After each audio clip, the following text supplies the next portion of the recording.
Central continues. George Springer leads things off for the Blue Jays, followed by, of course, Bo Bichette.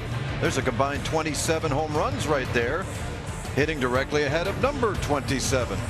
It's the Blue Jays and the Rays today. If your skills range from ordering tacos on a Wednesday to splitting a burger 3 ways, you belong at Boston Pizza, where those in the know patio. Something else, watching him at the plate. He's starting to get recognition around the game, and I think he will in mid-July as well. Here's Kirk riding one out to deep left field. Alejandro Kirk takes it over the wall. 3-0 green light, and he crushes it to left center field, and he's done it again. Now Kirk lines one down the left field line, and it's gone. Alejandro Kirk doing it and doing it and doing it. Though he may not be in the starting lineup today, we continue to praise the efforts of Alejandro Kirk at the plate. Consider these numbers. His contact percentage, elite.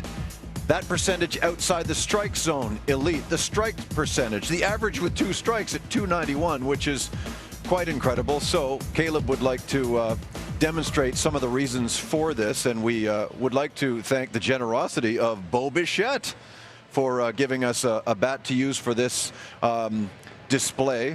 A lot of hits in this bat. You take it better. You handle it than I do.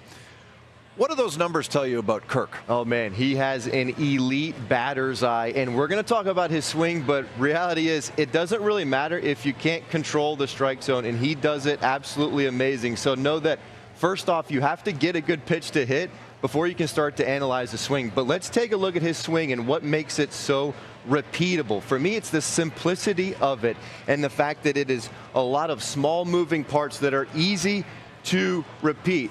Right here, right off the get-go, you see a very simple load. It's just a toe up, very little movement with his hands. Very similar to Teoscar Hernandez in that that toe comes up and it starts to kind of gather his weight on the backside. Now, watch him walk away from his hands with his body. It's a way of creating some extension and some power. See how his body moves forward and his hands stay back? That's creating some length in the hitting zone, and that is with the power. Now, watch as that left heel hits, the right elbow starts to tuck. That's the easiest move you can make. And what happens when you tuck that elbow, the bat now gets on plane, right? So it went from up here, tuck the elbow, the bat is now on plane. Now watch, as he starts to rotate, the only thing he's doing is rotating. There's contact, the right elbow is still in tight.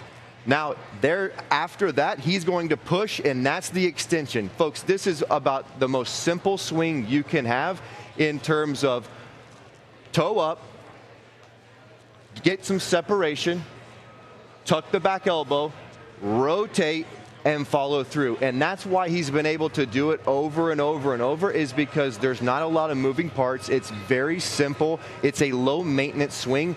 You combine that with his elite eye at the plate, you have a catcher that can hit with the best of them. And those weren't major, those were not catcher numbers.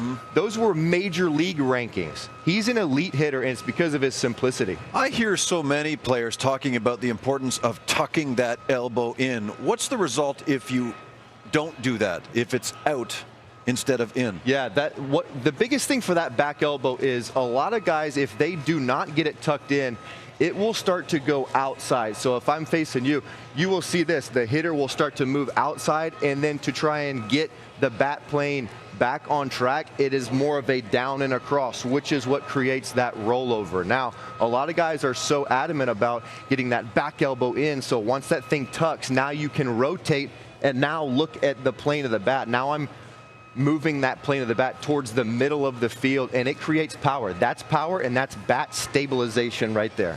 I've heard so many older players say they were taught to hit down, and I'm a lefty, hit down on the baseball. Does Kirk do that? No. Slight uppercut, and Ted Williams had it right. Now, I did not figure this out until I was 33 years old, okay? I was taught chop wood, chop wood. Well, folks, the angle of the ball is coming in like this. Why would I swing at the opposite angle, right? So then at that point, I have one small point of contact, where if the ball is coming in at this angle, I'm going to try and swing on that angle, right? raised mound, elevated pitcher. So it's going to come in at a slight uppercut. And the best way to do that is when you get going, tuck that back elbow and look how the bat flattens perfectly. Now it's not a swing down. It's not a swing down. It's a swing on plane. So that's the biggest term that you hear a lot of major leaguers using is swing on plane. What does that mean? The plane of the ball, get your barrel on plane, and 99% of the time, it's a slight uppercut. Our thanks to Bo Bichette for donating the bat. You want to run that down to the clubhouse? He might need that today. Oh, yeah. A couple hits in it today for sure. All right. And, of course, our thanks to Caleb Joseph for that outstanding demonstration. And Kirk gets a day off his feet, so Gabriel Moreno, hitting a robust .302, catches Ross Stripling as the homestand draws to a close. Junior J Sunday, and it's a pretty one for baseball. Thank you, as always, for watching Blue Jays Central.